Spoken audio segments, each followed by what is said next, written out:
ม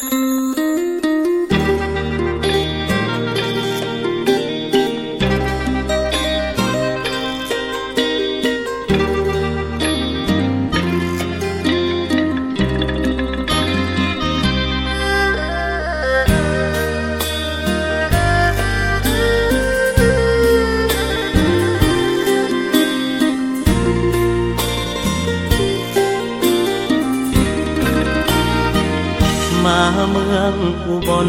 ยามที่ลมฝนหอบเมฆผ่านพันลมหนาวโบกโอยกระจันแผ่นดินอีสานลดอุณหภูมิยามแรงน้ำมูลหมอกขาวจุนพูนที่สายปกคลุมคิดทอดเมื่อน้อยนุ่มๆที่อ้ายเคยกุมเมื่อหลายเดือนผ่านเขาสร้างเขื่อนขันกันลำน้ำที่เคยเอื้อยไหลแม่มูลถูกล้ำโซ่ไว้บ่ต่างจากใจของอ้ายคือกันคิดทอดหลายเลยเดินทางไกลมาตามใจฝันคนที่ร้อยสายใยผูกพันมัดใจอ้ายนั้น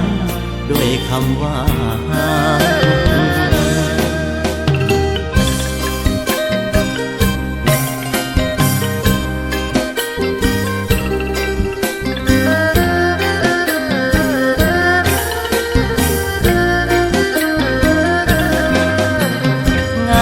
แห่เทียนพรรษา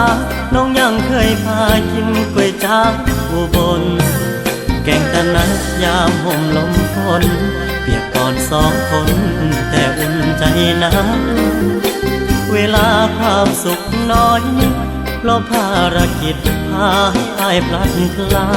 กได้ข่าวน้องเดียวนี้ทำงานหนักอยู่หน้าเครื่องจักรโรงงานอุตสาหกรรมมาเมืองอุบลในยามที่คนเคยหักอยู่ไกลเบอร์โทรที่เคยให้ไว้ทุกครั้งโทรไปปิดเครื่องประจำ3 ทุ่มกว่าแล้วพื้นน้ำวาวแววในแสงเดือนว่างฝากแม่มูลคุ้มครองคนงามแล้วสิมายามปีหน้าฟ้าใหม่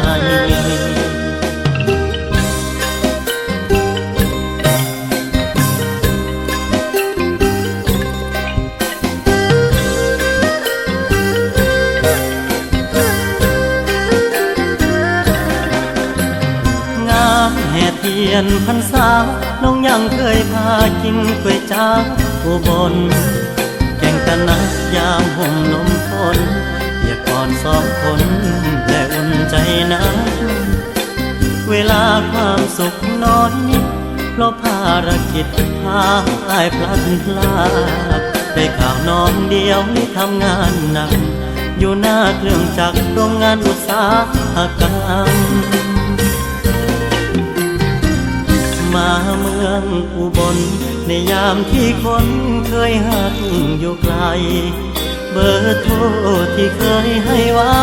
ทุกครั้งโทรไปปิดเครื่องประจำ3 ทุ่มกว่าแล้วพื้นน้ำวาวแววในแสงเดือนว่างฝากแม่มูลคุ้มครองคนงามแล้วสิมายามปีหน้าฟ้าใหม่